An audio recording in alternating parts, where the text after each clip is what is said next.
this. That's stupid. But thanks for making it out.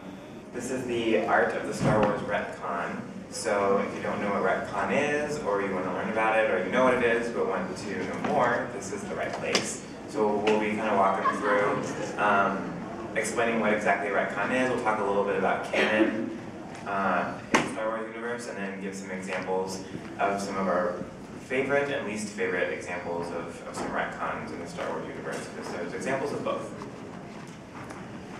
Just a quick introduction, my name is Dustin Deal. That's my Twitter handle if you guys want to tweet at me, and use the hashtag SWRetcon if you have any questions or want to tweet about this specific panel. The Phoenix Comicon hashtag is PHXCC. And then I have Trevor here with me.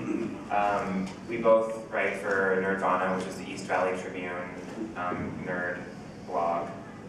It's a lot of fun, so check it out if you want to know what's kind of going on locally, and some movie reviews and just general nerd news. All right, getting into it. Retroactive continuity is what Retcon kind of stands for. And it's a term that's been around for a surprisingly long time.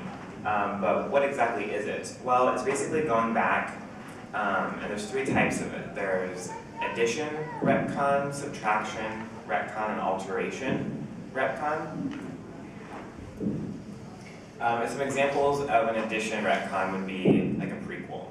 So X-Men First Class was an addition. We got like the Underworld prequel, and even the Paranormal Activity sequels, especially the third one, since it was more like a prequel. So these are examples of retcon because you're filling in some backstory. You're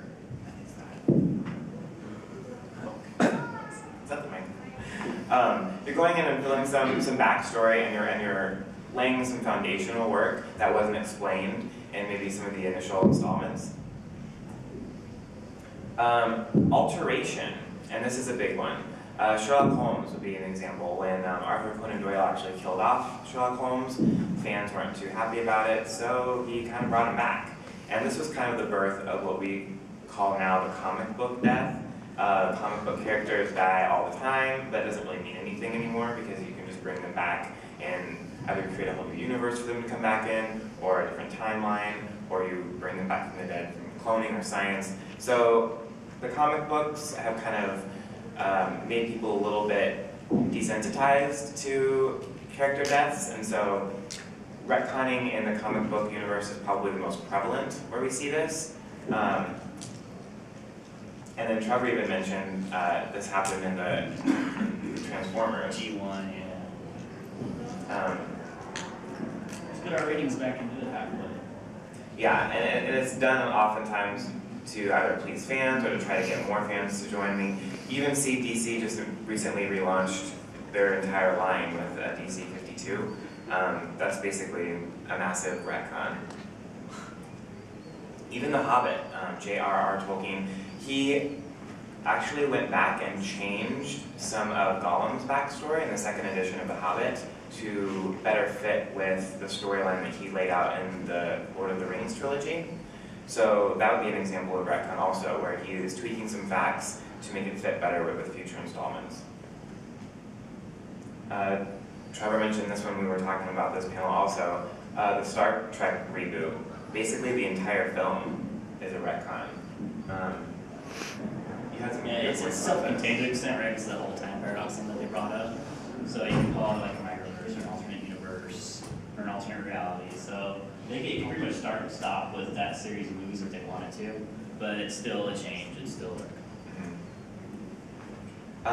there's not very many, or it's hard to find examples of subtraction retcon, and basically this is where you are taking something out of the canon and saying it never really happened, you know, don't look behind the curtain. Dallas, they had an entire season of this show where they were kind of like, oh, it was a dream.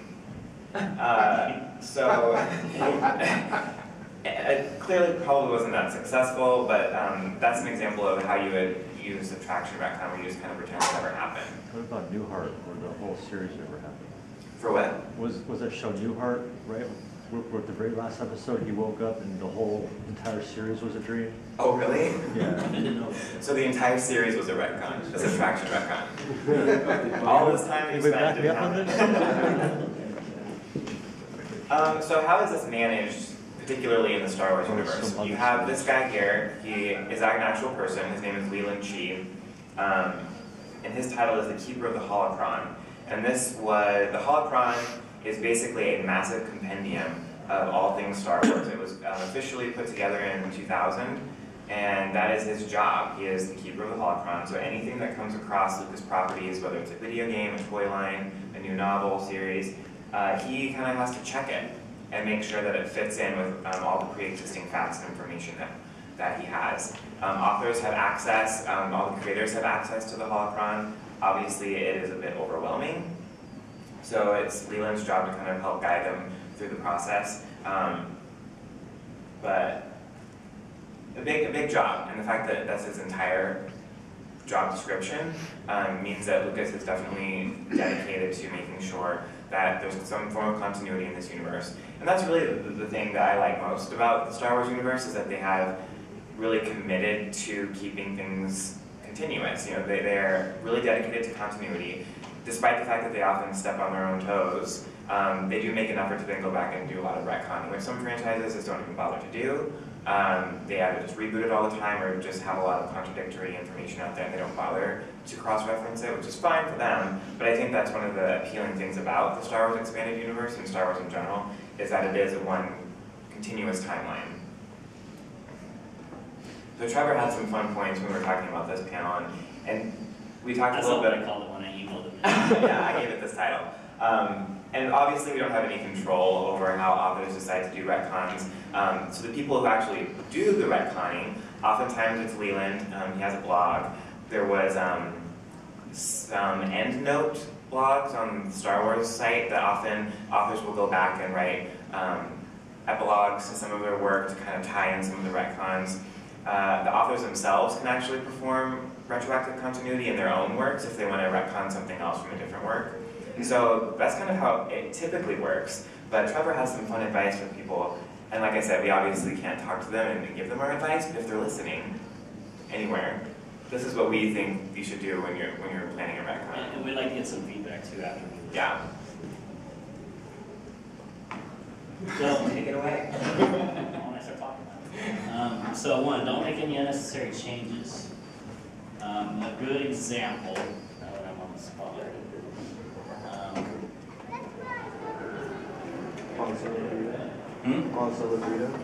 Yeah, thank you. Boom. Greedo shot first, of course. Use the mic. Yeah. Use the mic. Oh, sorry. So a good example would be Greedo shot first. He didn't shoot first. We all know he didn't shoot first. No one wants him to shoot first. Everyone wants him to shoot first. And it was unnecessary. Yeah, it did nothing for the story.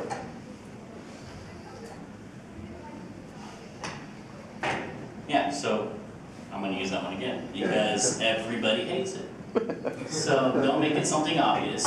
If anybody looks at it really closely, you tell the CG just kind of turns his head and goes, his neck grows when he moves. So again, just it wasn't necessary, it wasn't subtle, and it wasn't selective. And you'll notice, I think, some of the most successful retcons, when we say subtle, oftentimes maybe the retcon will include like a very, very minor character, maybe that's only shown up in a random short story in Star Wars Insider magazine, or maybe on a role-playing game or a trading card.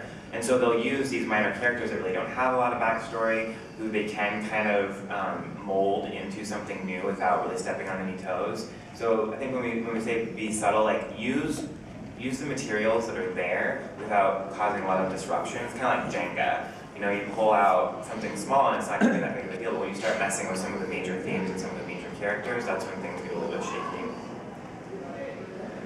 So, yeah, so be thorough. You want to make sure that whenever, say you're writing a book, and you've got your plot lined out, and you go through it, you write it, and you're reading through it, doing your edits, and you say, okay, you know, this guy says this one thing, or maybe he does this one thing, and it doesn't really fit. So you say, okay, well, instead of him going to grab a drink of water and then go into the bathroom, you say, okay, you know, he's going to go to the bathroom first. He's going to empty it. Well, you don't know what else that affects. So you need to check and see, okay, he's going to do this. What else is he supposed to do?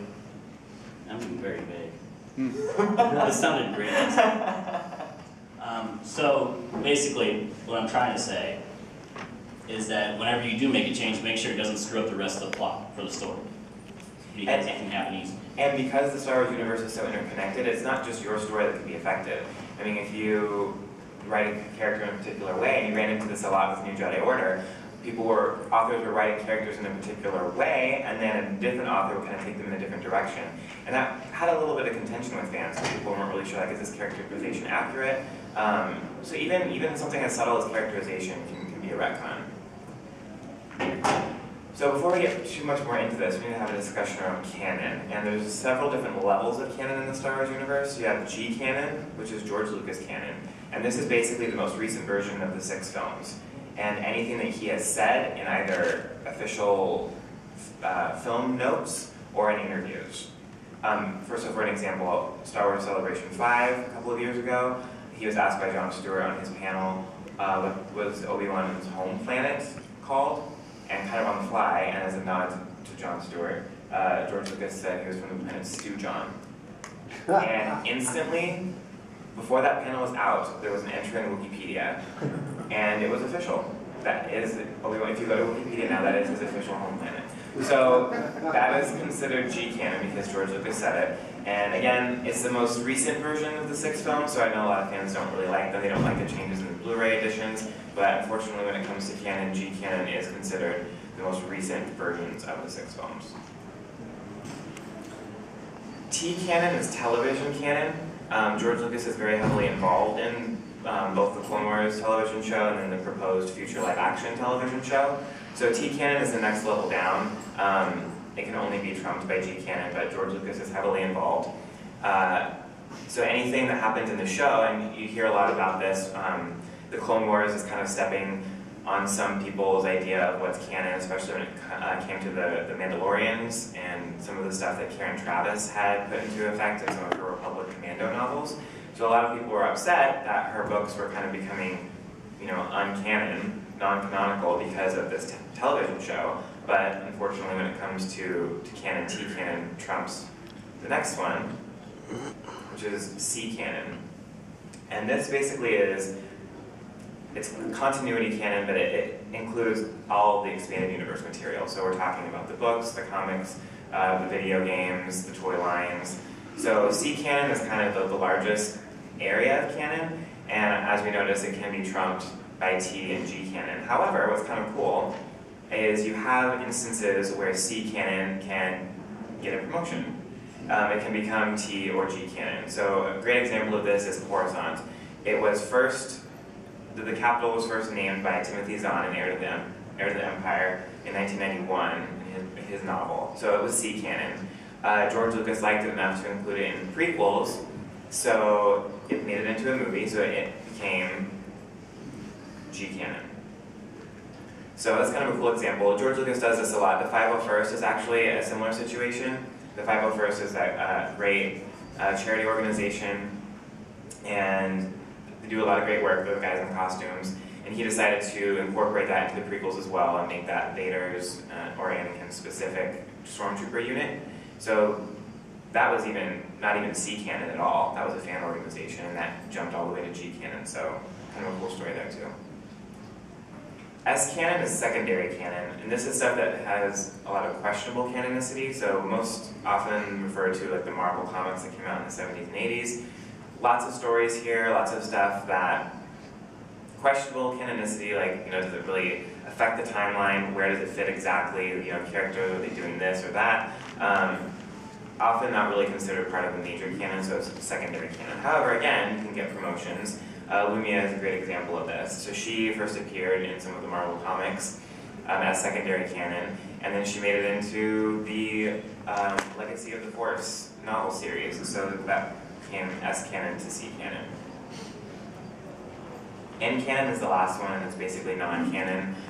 Something that falls outside of the major continuity. This is mostly the Infinities comic books kind of take an alternate universe look, parallel universe look at what would happen in Star Wars if Vader was good and Leia turned to the dark side. And they're kind of fun, but they don't fall within the continuity at all. So most of the Star Wars retcons are addition and alteration retcons. I don't really know of any examples of subtraction. So some examples of the addition retcons in Star Wars. The Tales books. I think this is a great example of this. These books are really, really cool. Some really awesome short stories that delve into the minor characters that you see in particular scenes in the films. Most notably, Mos Eisley Cantina, the bounty hunters from Empire Strikes Back, and Jabba's palace. You learn about, the Gamorrean guard that stands there, or Bib Fortuna who had a couple lines, or that bounty hunter that didn't say anything. So you kind of get their backstory, you get to see how they interacted, how they got to where they were in the films. So this is a retcon. I mean, they are creating backstories for characters that currently didn't have a voice in the films.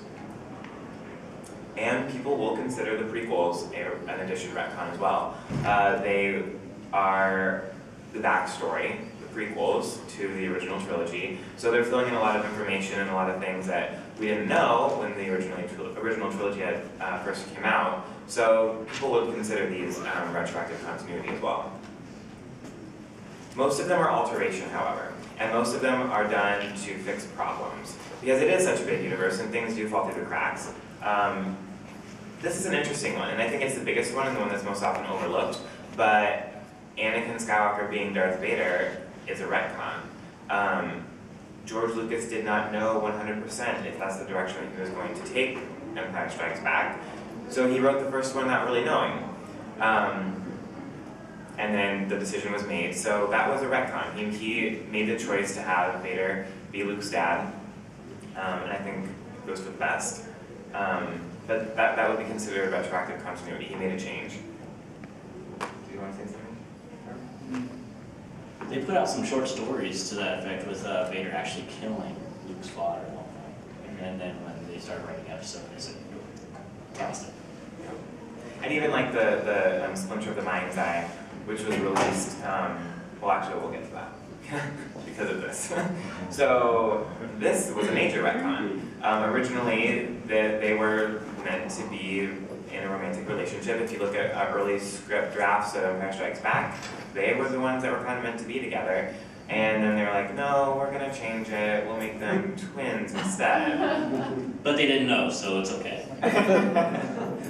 But that makes it kind of awkward because you had stuff like Splinter of the Mind's Eye, which was written before Empire Strikes Back came out, and we were left at the end of A New Hope thinking like it's very possible that our main hero, Luke, would end up with the princess. I mean, that's kind of typically how these fantasy stories work. So you have Splinter of the Mind's Eye, which was one of the early EU novels, and there is some awkward sexual tension between Luke and Leia in that book. Because that's the direction that they thought they were taking it. So that's a major retcon. And the special editions. I think Trevor has an opinion. Well, Yeah, read there's your good shirt, and bad, Trevor. right? We've got Greedo. We've already covered that. I think an example of a good one in episode 4 is the scene where all the rebel squadrons on approach to the Death Star. In the original movie, you saw a handful of them. You didn't really get the idea that it was this massive, huge group that was supposed to be going out there. And I'm not sure if that was the intention or not, but the retcon kind of shows you, they give you that CG scene where it shows all these ships that are going in there. And I think that's an example of a good way that they did that. And we already talked about this. Examples of bad retcons. This was... There's not much more to say. I have something to say later. Feel free, go ahead. Oh, I'm the only one that's thought this, but it doesn't really change anything because, first of all, Han was going to shoot Greedo anyway, so George's rationale doesn't really work. And I think they should change it from Han shot first to Greedo never fired, because Greedo never even got off a shot, and Han Solo was going to blast him anyway. So it really changes nothing. It just looks kind of stupid. Yeah. But it doesn't really change the story at all, or it doesn't change Han's character one single bit. Actually, it does. It makes him more ruthless. He's not going to wait for that. He turns into a hero, and him being a ruthless killer, where he just popping people because he's like, Yeah. oh, hey, I don't want to get arrested, so I'm just going to shoot you in the face. Yeah, that makes Rather sense. than, protecting himself, which makes him more likable as a character instead of. But he was protecting himself. Because Well, my Rio point, he says was- he's gonna take Yeah, your yeah, shit he's over threatened your them. dead My body. point, he was gonna He blast got him shot no matter first. what. He was like, oh, okay, fine. Well, and to Trevor's original point, I think this is one of those things that's caused so much contention. It didn't really change much. I mean, it didn't change how we viewed Han. Han was still the hero. We still liked him. Greedo still died. So the fact that he even bothered to make that change, it was unnecessary. So it goes back to that idea, like, don't make unnecessary changes. Well, okay. I think it actually made Greedo less credible as a bounty hunter too, because what bounty hunter's gonna miss that? Well, Han dodged some of those. And not only that, but kind of one of the arcs over the course of the 3 movies is Han going from this selfish outlaw smuggler type to an actual hero. And that kind of negates that, makes him halfway there already. In a lame way. So discuss one of the Mind's Eye. This one was kind of meant to be a possible sequel to A New Hope if it didn't make a lot of money. It kind of pared down the cast. It only had Luke, Leia, the droids, and Vader. It was also all took place on a swamp planet, Mimban, and so it would have made the set really cheap to make. But as we all know, Star Wars became a massive success, and they went on with Empire Strikes Back. So this has a lot of interesting takes on the characters and some interesting situations that now kind of don't feel like they fit as well in the continuity. However, it's still considered C canon. So this is a big one too. So Luke and Leia, when they talk about their mother, Leia seems to remember everything and Luke doesn't. How does this work? Well, clearly this is probably another example of when the prequels came around, George was kind of like, like I had them say this, what am I going to do to explain this away? And he actually really didn't have any explanation. He let other people make the explanation for him. So this is a big retcon. How can Leia remember her mom and Luke not when they were both born at the same time and your mom died seconds later? Well, this has been retconned to Leia had her eyes open when she was born, and the Force imprinted a memory of her mother's face on her mind. That's been the official retcon for this. It's stretched. It's a little bit stretched in my mind.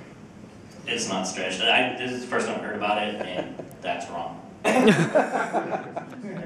dumb, but it also makes sense, kind of. And that's the thing. That's the fun thing about retcons, and the fun thing about Leland's job, and I think it'd be awesome to have his job one day. But, I mean, you're kind of stuck in these, kind of a rock and a hard place. You're stuck in these situations where it's like, how am I going to make this plausible?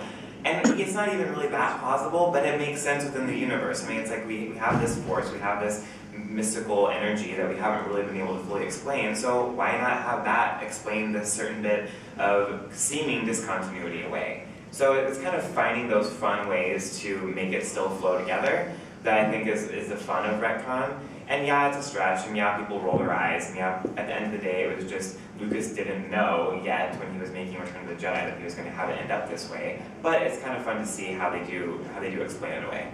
Yeah. What is the retcon? Is it a device that you're holding in your hand?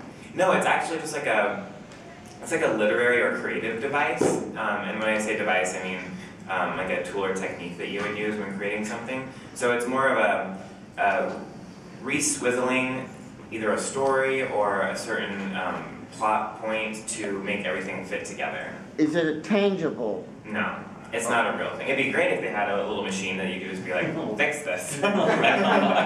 So retcon is just something that heals or fixes anything or everyone? Yeah, I mean, you could describe it like that for sure. I see. The Death Star, the whole plot behind the Death Star is a massive retcon. So you don't really get much information about it in the movie. It's built, it's already built, great. It's not a moon. It's not a moon, that's about all you get. It's a battle station. But in the EU and in a lot of the video games, you kind of start to piece together, okay, where was it built? You know, what planet was it built over? Who stole the Death Star plans? How long did it take to be built? So you start getting all these bits and pieces of information over the course of all these different forms of media, in comic books, in the novels, in some of the video games. So you literally end up with, it was built over like 3 different planets. There was multiple versions of the plans scattered throughout the galaxy that several different heroes in the books or comics or video games ended up retrieving. So it's like, where was it built? Who actually did steal the Death Star plans? Well, you have Bevel Lemlis here and Grand Moff Tarkin, and that's kind of in the traditional, okay, early EU, Bevel Lemlis, genius inventor, created the Death Star. But then the prequels come along, and then you're like, okay, the Geonosians have the plans of the Death Star that we find out in episode 2. How does that fit with everything that the EU's already told us about? Well, there was an entire novel written to take all these disparate plot points and make them make sense. So Death Star novel, it's actually a really good read. It's kind of fun to see them pull all the different pieces of information around the creation of the Death Star and make it into a relatively coherent plot point. You know, they explain how it was built over multiple planets. They explain all the different people involved and how the plans came to be and who ended up stealing them. And it's essentially, though, the entire novel is a massive retcon to explain how all of this comes together. So it's kind of fun. Boba Fett is another one. So, I don't know, did anyone get a chance to see Jeremy Bullock's panel this afternoon? Yeah, it was really, really good. He's a great speaker. But people were asking him, you know, what was your reaction when you found out that this seemingly insignificant character that only had 5 lines became pretty much a massive cultural phenomenon, especially for this franchise? And he was like, you know, I didn't expect it, I didn't really know what to think about it, but I wish I would have been able to do more had I known. Well, the EU has kind of helped him out there, expanded universe. We have tons of comics and short stories and novels and video games, and now you have even the live-action television show talking about including him, and you have him in the Clone Wars. But one of the early backstories for Boba Fett was a short story by Daniel Keith Moran, The Last One Standing. And this showed up in one of the Tales books. And this gave Boba Fett an entire background. You know, his real name was Jasper Muriel. He came from Concord Dawn, like all these things. But then the prequels came along and that kind of made everything written in that story, it negated it all. So how do we explain this now? You know, we have this EU story, are we just going to pretend it doesn't exist? Well, you know, to the people at Lucasfilm's credit, they don't really do subtraction, retroactive continuity. They don't just say that it didn't happen, they explain it away. So they say that Jasper Muriel was actually one of Jango Fett's predecessors, one of his mentors, and that Boba Fett took that name as an alias in respect for his father's mentor. Okay, kind of makes sense. So it's one of those things, again, where how this clearly flies in the face of established canon that's already come. How do we make it work? Well, we take what we know, and we re-swizzle some things, we look at some characters that aren't that popular, and we figure out a way to incorporate them into existing canon. This one's a little bit obscure, but I think it's one of my favorites because it just shows how obscure retcons can be. One of my favorite series, kind of my intro into the EU, was the Young Jedi Knight series. This was a novel, Shards of Alderaan, and it kind of has the return of Boba Fett to harry the Solo family again. Well, it doesn't work here because in the short story Last One Standing, Boba Fett and Han Solo kind of have a stalemate, and they kind of have a truce going on. And they're like, you know what? We've been fighting, we've been enemies for so long, we're kind of getting to be old men, let's just call it a day and we're cool. And then this novel comes around, Boba Fett's back to his old ways, and he's trying to kidnap the Solo kids, and it's like, how does this work? You know, we thought that Boba Fett was a man of honor, we thought that he kind of had a truce going on with Han, why is he back to cause all this trouble? And it's persisted through several books of this series, where Boba Fett continues to cause trouble for Han and his family. And we're left wondering, why is this happening? This doesn't make sense with what's already been established.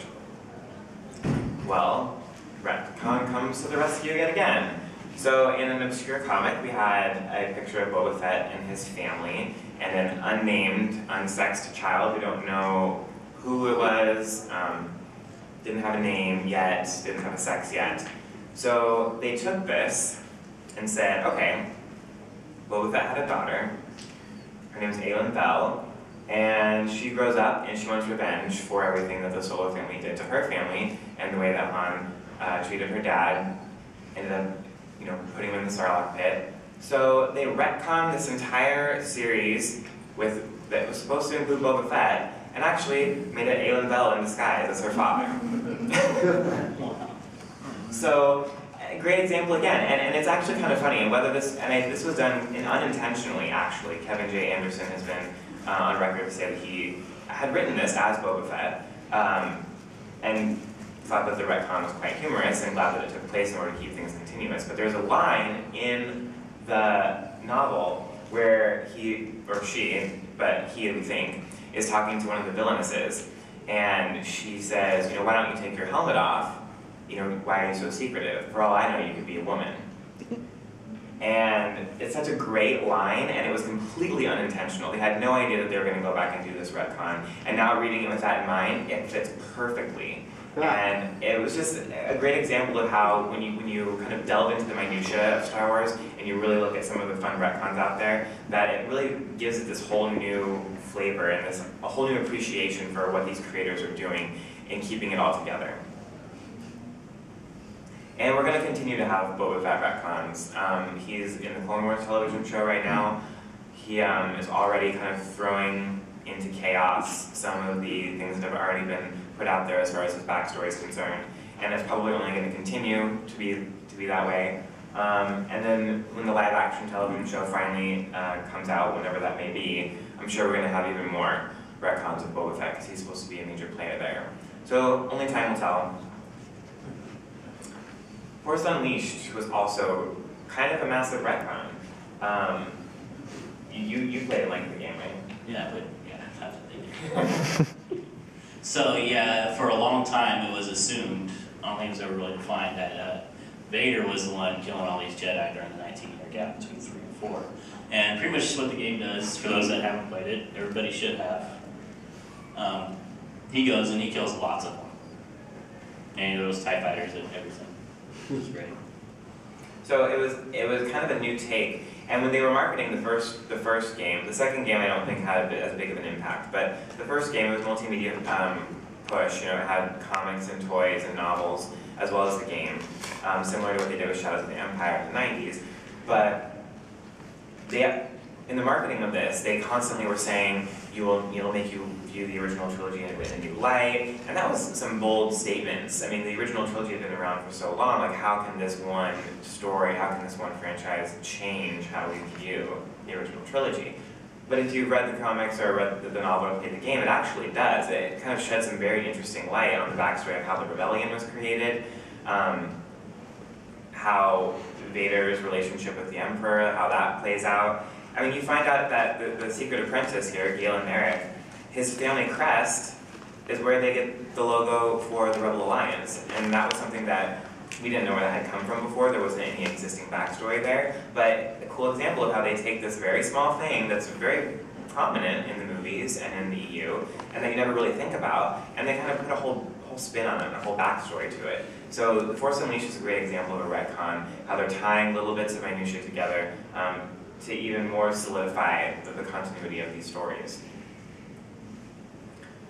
And Darth Maul, this has been kind of controversial of late because they brought him back from the dead. But that's kind of a massive retcon too. We're kind of having to explain away what's going on here. And it's kind of funny because we had the Infinities, one of the Infinities comic books that was outside of canon, had Obi-Wan fighting a cyborg Maul on Tatooine. And people were like, oh, that's a fun story, that's kind of cool to think about a what-if scenario, completely outside of canon. And now that they've decided to bring him back for the animated show, and he indeed does have cyborg body parts, people are thinking like, okay, this random comic book that was outside of canon completely could now possibly end up being C, if not T canon. So, a kind of cool example of how things that we never even expected to show up in official continuity can kind of make a reappearance. So, again, the Darth Maul character's plotline is not over in the Clone Wars TV show. He's probably going to be a major player in Season 5, which comes out in October. So we have yet to see how that's going to be wrapped up, if at all. They might leave it open so that they can continue to tell stories here. But great example of a really interesting, really big, and really controversial retcon here. So we kind of like to turn it over to you guys. Do you guys have any experience with some retcons that you guys really like?